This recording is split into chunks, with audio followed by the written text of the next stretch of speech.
If you are pregnant or you've recently had a baby, this podcast is for you. I am your host, Kath Bequee, a physiotherapist working in women's health and mum of 3.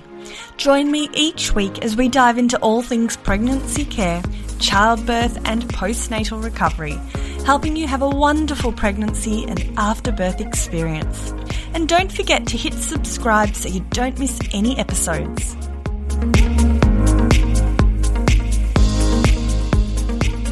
Well, hello there. Thank you for tuning in to another episode of the Fitness Mama podcast. If we haven't met before, my name is Catherine Bequee and I have an online community, Fitness Mama, which helps to provide pregnant and new mothers with the exercises, support and resources they need to feel good from the inside out as they prepare for and recover from childbirth. Fitness Mama has workouts that are tired mum friendly, achy mum friendly and toddler friendly that you can do in the convenience of your home at the end of a long day whilst your bubba sleeps or whilst your toddler is running around causing havoc. So in this episode today, I'm chatting to the lovely Julie Blandthorn all about alcohol during pregnancy and breastfeeding. So Julie is a clinical midwife consultant at the Women's Alcohol and Drug Service, otherwise known as WADS, and that's based at the Royal Women's Hospital in Melbourne. So Julie is a registered nurse. She's completed midwifery training. She's completed postgraduate maternal and child health qualifications. She's done further study in immunisation and family planning, and she has worked at the Women and Alcohol Drug Service for the last 15 years, as well as being involved in pregnancy research throughout the hospital. So in this episode, we will be discussing the effects of drinking alcohol in pregnancy and while breastfeeding. And it is a really confusing area around guidelines for drinking during this time.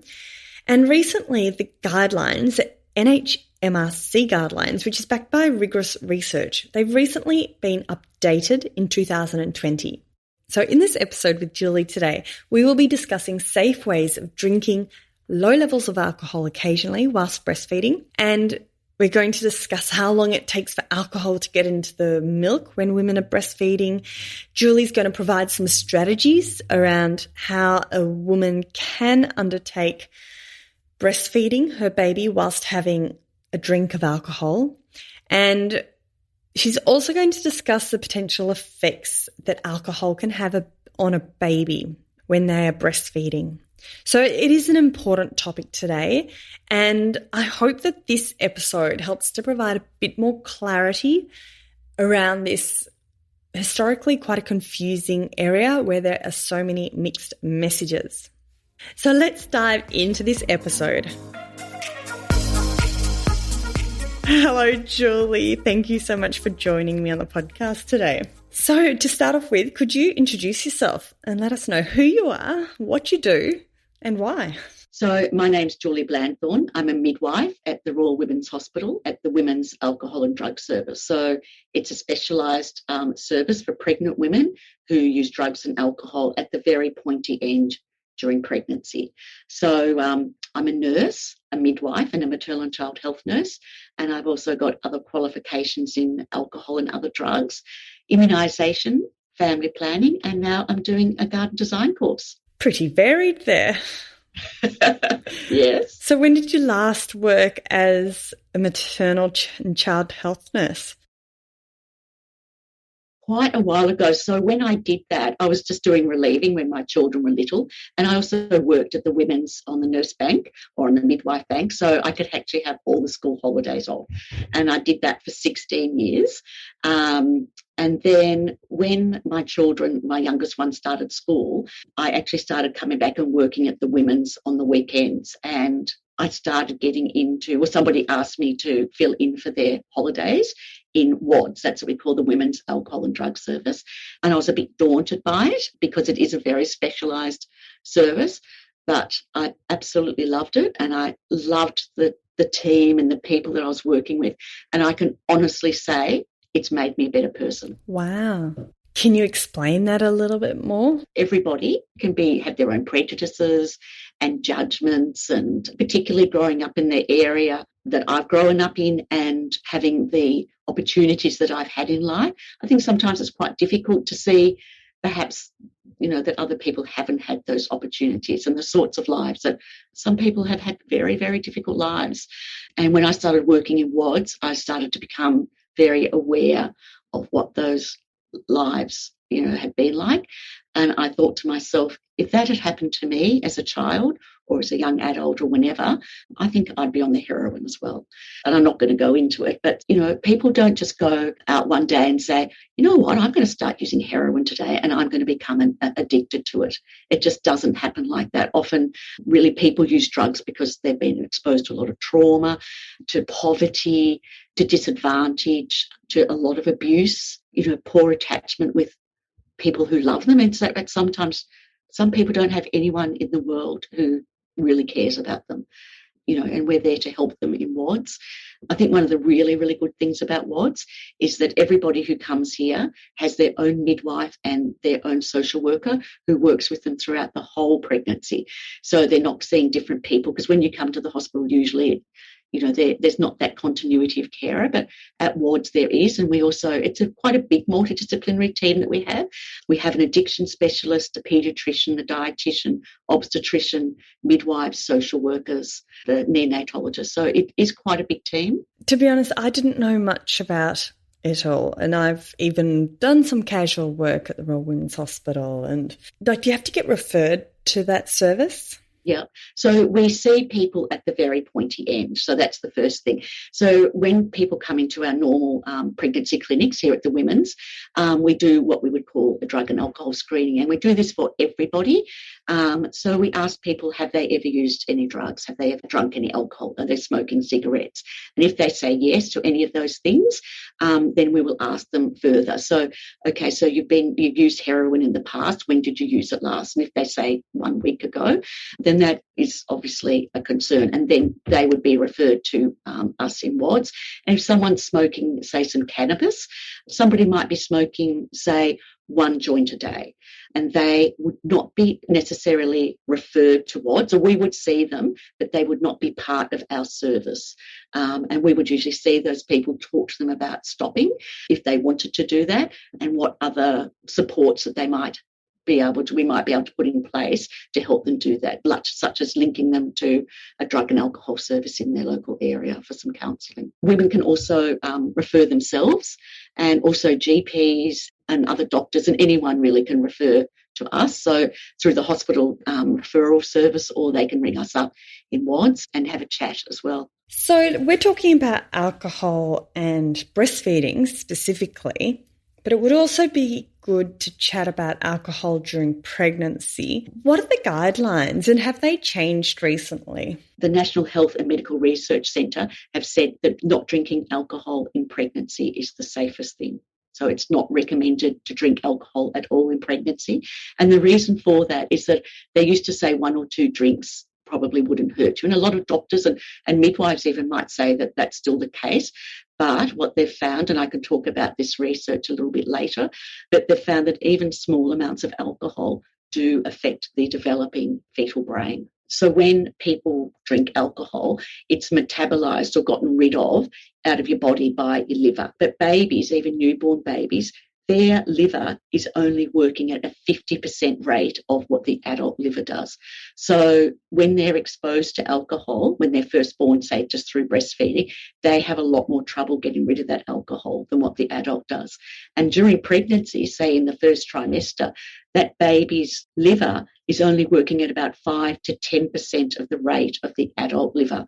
So when you drink in pregnancy, that baby is sort of swimming almost. It just can't get rid of that alcohol that it's being subjected to. And it is a little bit different in breastfeeding and in pregnancy. So when you are pregnant, and say if I have a couple of glasses of wine, say, and my blood alcohol level is 0.05, then that baby's blood alcohol level is also 0.05. When you're breastfeeding, my blood alcohol is 0.05, which means that my breast milk is 0.05. So it's quite different, and they'd be drinking the breast milk, which would have an alcohol level, say, of 0.05%. Whereas in pregnancy, say if that alcohol is 12% alcohol, they're getting the full 12% of the alcohol. Can you see what I mean? It's sort of diluted in breast milk because it's in the milk. So the milk level the blood alcohol level and the milk level is exactly the same. So people sometimes think, oh, if I express and get rid of all this milk, then that will reduce the amount of alcohol in my breast milk. But that isn't the case. It's not stored in breast milk. And as soon as you start expressing, it's sort of like a dam and a creek. It just flows straight back into it. So expressing will not reduce the alcohol levels in your breast milk any quicker than if you didn't express. So the only reason you're saying to express, it's not to get rid of the alcohol, it's like the equivalent of a feed while you feed your baby in other ways.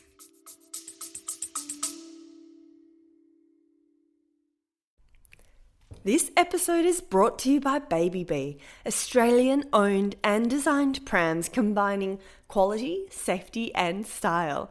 Not only does Baby Bee let you try their prams at home with free returns for 9 months, yes, that's 9 months, they also offer an industry-leading 3-year warranty for total peace of mind. With thousands of 5-star reviews, around-the-clock customer care, and up to $300 of free accessories with every pram, what are you waiting for? Go visit www.babybeeonline.com and check them out for yourself.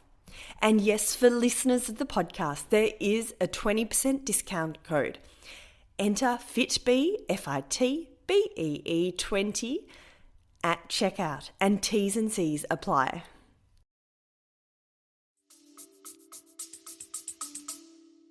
That's right. So what we would say, if somebody really wanted to go and have a few drinks, and obviously we don't want people to stop breastfeeding because they're going to have a few drinks. So they did a study in Western Australia and they found that about 50% of women who were breastfeeding were also drinking alcohol at 2, 4 and 6 months postnatally, so after they'd had their baby. And some people actually stopped breastfeeding because they wanted to go to certain events or have a few drinks. And, you know, this is something that we really want to discourage because breastfeeding is really such an important thing. And the NHMRC, they do recommend people breastfeed till the baby's about 2.5 years old now. That's something that we would be really encouraging. And if you wanted to go out and have, you know, like a big night out or go to the Melbourne Cup and, you know, have quite a few drinks all day, you can do that. And what I would suggest is to plan in advance. So you can express milk before you've had any drinks. So you could actually, for 1 month, a week, even before you'd had that event, each night you could just express some breast milk, say 100 mils, you know, it'd be very easy just to pump that off and freeze it. And then you keep it in the freezer until you need it. And then if you have a few drinks and you think, really, I don't want to breastfeed my baby now because, you know I'm feeling quite tipsy and I don't want my baby to get that in the breast milk, then you can just defrost that breast milk that you've got in the fridge and give the baby that in a bottle. So that is the thing to prepare in advance. So I can talk about the recommendations, but it's probably better to talk a little bit more about the physiology. So when people drink alcohol and they're breastfeeding, it peaks in the maternal blood level at about 30 to 60 minutes. So this is sort of really important to know. So what we would really be encouraging people to do if they are going to have a drink is breastfeed the baby first and then have a drink. So breastfeed the baby when you don't have any alcohol in your system and then breastfeed the baby. Now, if you had, say, 2 glasses of wine in 2 hours, and the baby shouldn't be waking up for 4 hours, but she does or he does, which they do, the Australian Breastfeeding Association say that if you've had a drink like that, it's better to actually breastfeed the baby than to give the baby formula. So that's what they think, because giving the baby formula then, you know, might have its own problems as well. But as I said, it's only very low percentage of alcohol in breast milk. But of course, the NHMRC say that the safest thing is not to breastfeed while you are drinking alcohol, and particularly in the first 4 to 6 weeks, because that's when your milk is really starting to establish, and it does take 4 to 6 weeks for your milk to really establish. And when you do breastfeed your baby and you've got some alcohol in your system, you do not let down properly. And studies have shown that that feed would be reduced by about 20 to 23% in volume if you've got alcohol in your system. So you don't let down. It inhibits the letdown reflex. Okay. And I was a bit nervous talking to you, Julie, because I thought with my 3 children, oh, I bet I've done something wrong. So quite regularly on a Friday night, I would start breastfeeding and my husband would bring me in a glass of wine. And I used to think it would be good time to drink it while I was feeding because it wouldn't be in my system until after they've finished feeding. But that might have been wrong given what you've just said, that it takes 30 to 60 minutes for your blood alcohol levels to peak. Well, it all depends how quickly your baby was feeding because they can finish off in 5 minutes. When they're about 9 months, they're pretty quick. Well, let's hope it was that quick. I can't remember. It was a few years ago. You know what? I don't want people to ever feel guilty about things that they've done in the past because there's no point worrying about something in the past that you can't change. That's the first thing.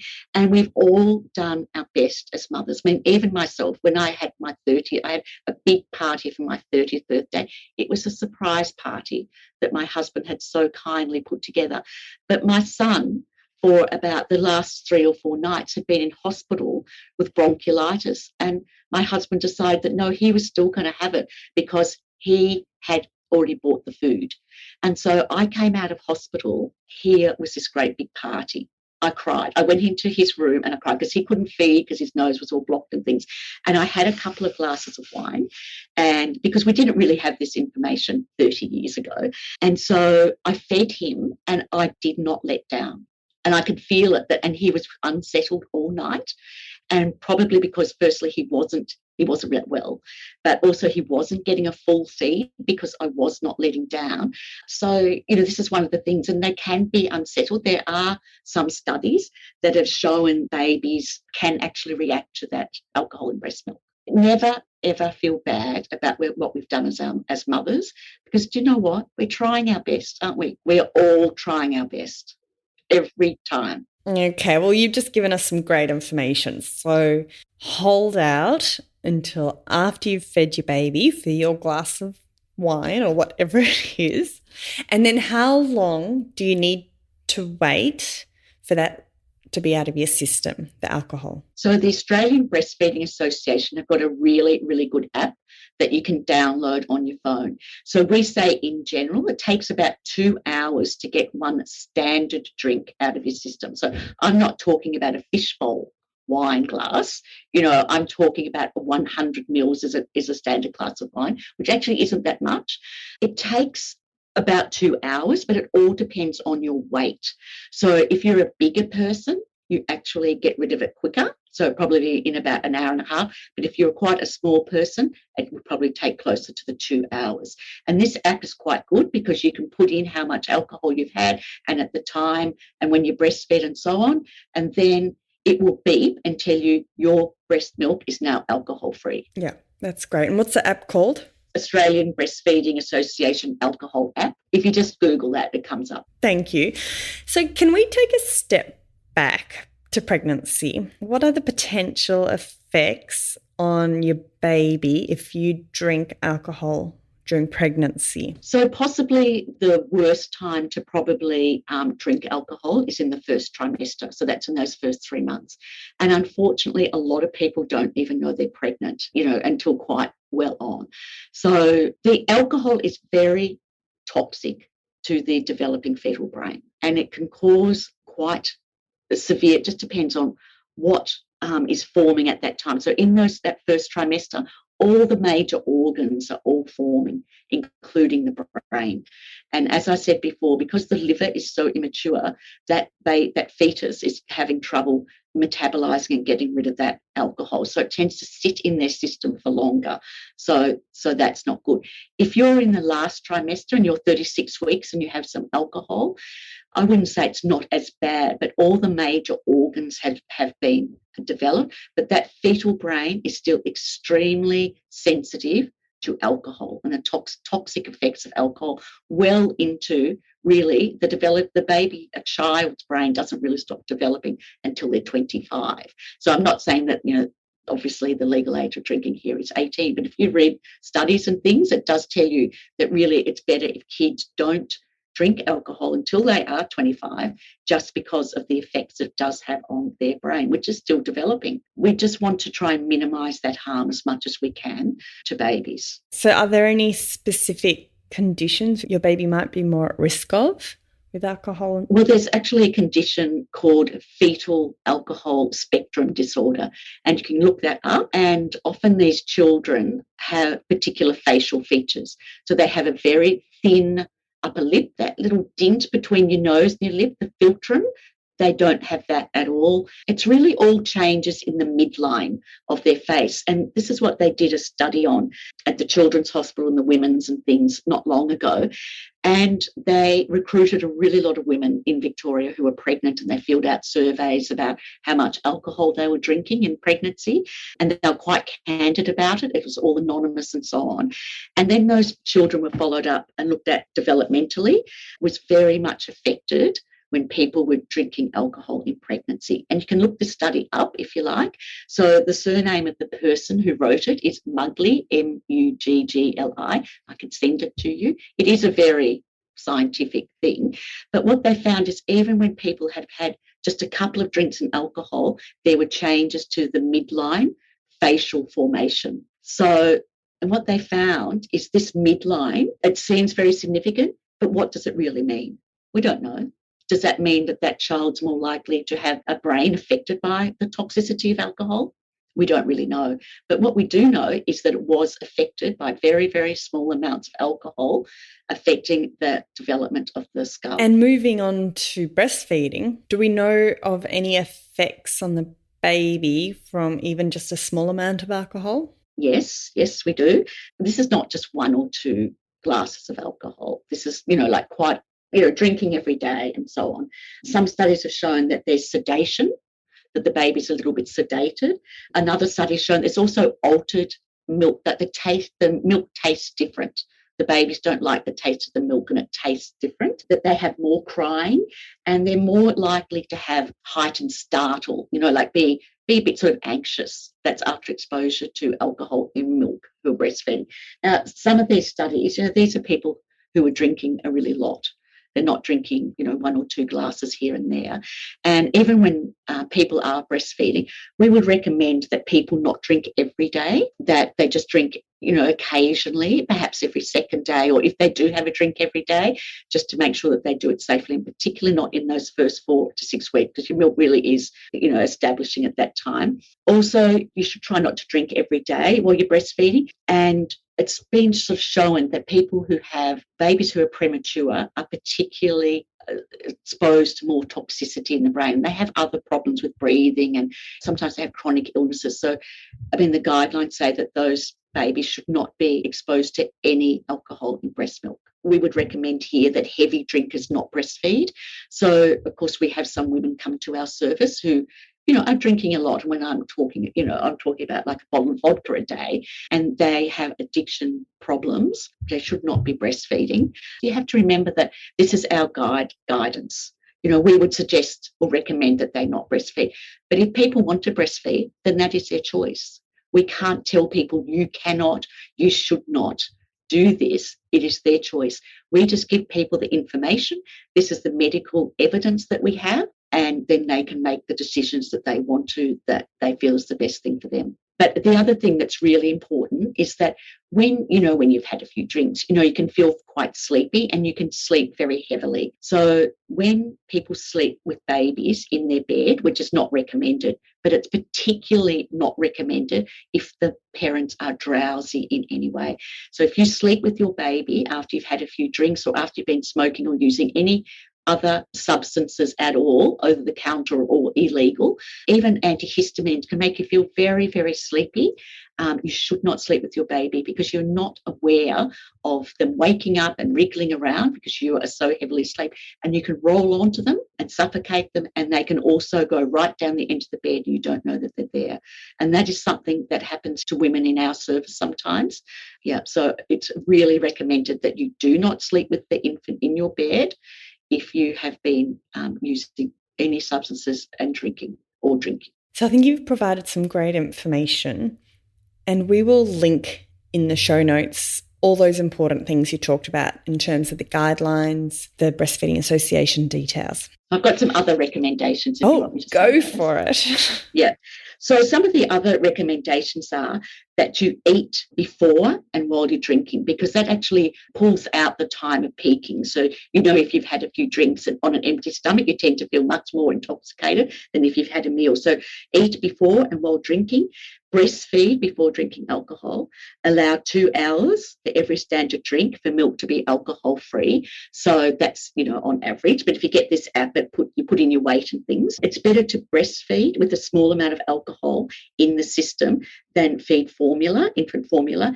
And know that when you do breastfeed your baby, if it's got a bit of alcohol in the breast milk, that your baby will be getting about 20% less of a feed. And we wouldn't really recommend that unless you really need to feed the baby and it's screaming and you haven't got anything else. And remember to express and store milk prior to drinking. Do not sleep with the baby in the bed if you've been drinking. Download the Australian Breastfeeding Association app. Also, if you've been having a few drinks and you don't feel as though you're capable of looking after the baby, because remember that you could trip, while holding the baby if you've had a lot to drink, have a safety plan. And that would be around getting your mum over or getting someone over to look after the baby who hasn't been drinking and knows how to look after that baby as far as a safe sleeping environment.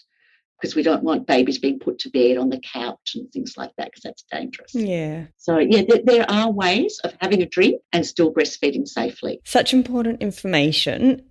And to finish off with, what final words of wisdom do you have for any pregnant or new mums who might be listening today? So if I was pregnant now, I like a drink. I really do quite like a glass of wine. And this is what I said to myself, I have to say, when I was pregnant.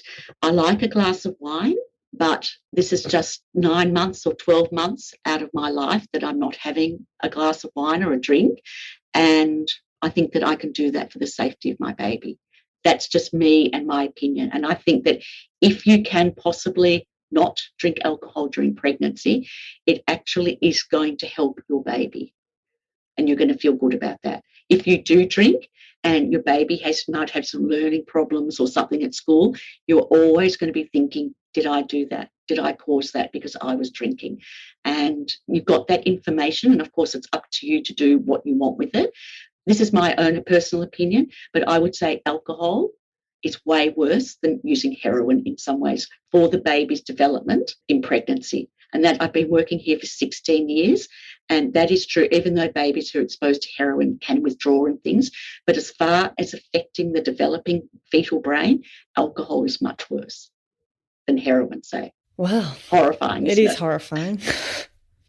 And do you know what the problem is? That alcohol is everywhere, and people, like my mother says, oh, God, have a drink when you're pregnant. I had a drink, and so therefore it's okay. And I think this is something that we really have to be aware of, that people are always trying to get you to, have a drink. But we know that that's not the right thing. And people will use their own experiences and say, well, I had a drink when I had my children. Look at them, they're fine. And they may well be fine. But we don't know, really. So I would just say, if you possibly can not drink in pregnancy, then that's what I would seriously advise. And even if you're planning a pregnancy, to even not drink in the second half of your cycle, because that's when you might be pregnant. So have a few drinks in the first half of your cycle, but once you've ovulated, really don't have another drink and then until you might be pregnant or you get your period. So just to be on the safe side. Yep, great tip. And I had my first glass of alcohol-free wine for a long time, and I was pleasantly surprised compared to when I last had it. I can't remember what brand it was, but I think it's improved a lot. It has, and there's also some really good alcohol-free gins. And in fact, there's a whole bar in the city now in Melbourne that's just having cocktails or mocktails, non-alcoholic ones, and it's absolutely incredibly popular. Well, when we weren't in COVID lockdown, of course, but I think it is possibly becoming more acceptable, and especially in pregnancy. I think that a lot of people do know, but I think breastfeeding people aren't quite so sure. But at the Women's Hospital, if you get onto the Women's Hospital website, we have fact sheets there for all drugs and alcohol, and they talk about drugs and alcohol in pregnancy and breastfeeding. So there's, heroin, buprenorphine, methadone, a neonatal abstinence syndrome, tobacco, alcohol, every single thing. And I've just revised them all so they're all up to date. So I would suggest going and having a look at those fact sheets so they're written for the consumer. And I think that they are really, really useful.